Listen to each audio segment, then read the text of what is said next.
What if I told you that the entire reason why you're not losing fat is because you're not eating enough? I know that sounds completely backwards, but stay with me because this might be the most important thing you hear all week. We have been lied to for years, and today we are blowing the whole thing up.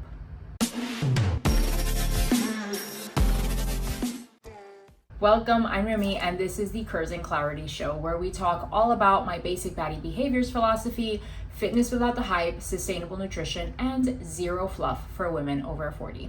If you're new here, hit the follow button because you don't want to miss what's coming, right? Last week in my Curves and Clarity newsletter, I asked my community, what is the number one struggle when it comes to dialing in your nutrition? And one of you replied, my number one, not feeling hungry, having enough with just coffee. Oh, and this one hit because I get some version of this all of the time. I eat a little bit and I get full. Shouldn't I just eat when I'm hungry and stop when I'm full? I'm not hungry in the morning. I was already full after a few bites. Should I even finish my meal? So if this sounds familiar, good. Let's get into it. Here's the thing, it's not surprising to so many of us that we feel this way because for many years, it's confusing. Our doctors have told us just eat less and exercise more. But here's the question no one is asking. What if you're already eating below your baseline? I'm sorry, come again. What even is your baseline? Exactly. So if you don't even know what your baseline is, how would you know what a healthy calorie deficit even looks like for you? So without real guidance, most women end up going way too far below the baseline, and they end up tanking their metabolism and their hormones in the process. Now, this doesn't work so well when you're over 40. I don't have to tell you that, don't I? So here's what actually happens inside your body when you consistently undereat, either because you're intentionally in a calorie deficit or simply because you tend to undereat, period. It panics. Your body panics. It thinks food is scarce. So I want you to think of this kind of like a squirrel that's stashing acorns for the winter. Your body starts holding on to fat, those are the acorns, and it slows down your metabolism to prepare for a famine that from your body's perspective never ends. That's the dieting or the undereating. This is called metabolic adaptation. And that calorie deficit that was only supposed to last a few weeks, your body has now fully adjusted to it. It's conserved everything. And now you're stuck. This is exactly why every time I hear people talking about intermittent fasting or GLP-1s as a solution, I want to scream. It drives me bonkers.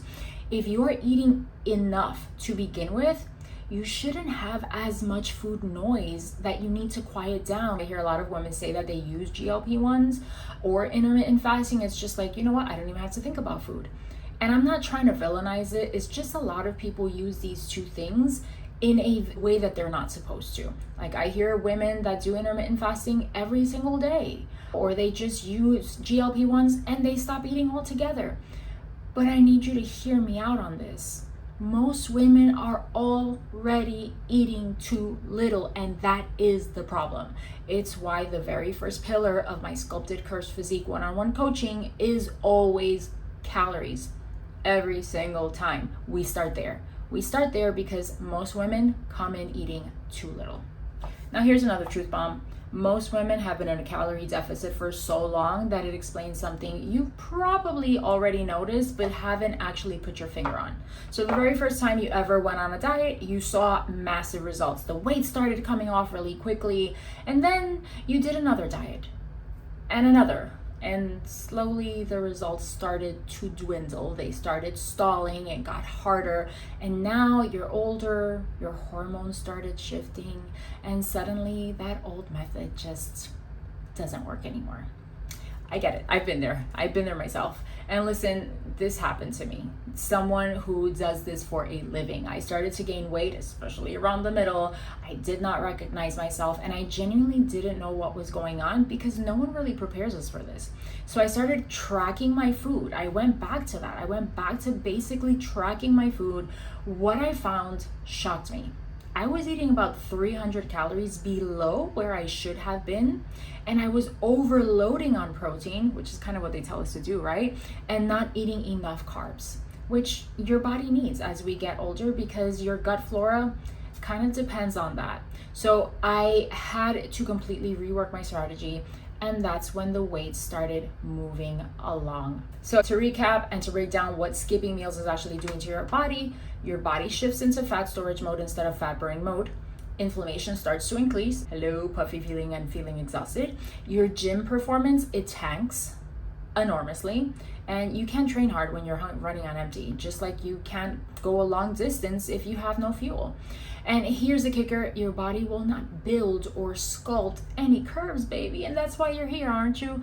It will just hold on to whatever it has, whatever fat in the body it has, in order to conserve it for use later. And baby, a baddie with a body isn't built on coffee and willpower. She's built on fuel, boo-boo. So here are your next action steps. Here's where we start.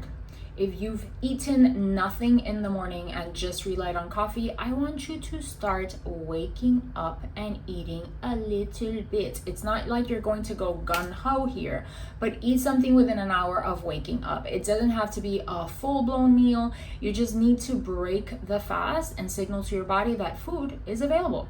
Number 2, I want you to prioritize protein at breakfast, not a bagel and not even fruit. I want you to prioritize protein. Start wherever you are right now, but start working toward 40 grams of protein for that first meal. That's your North Star. Again, start where you are. You're not going to jam yourself with 40 grams of protein ASAP, but start where you are. If you've had absolutely no food, start with maybe 2 or 3 egg whites. Number 3, you are not going to fear calories, my dear.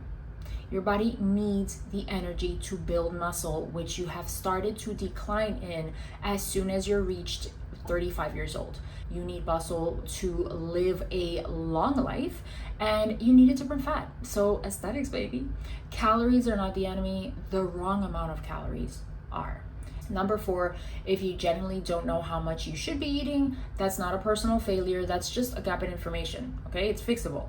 You deserve to feel strong, energized, and confident, mama. Not depleted, not foggy, not running on a cold brew and living on a prayer.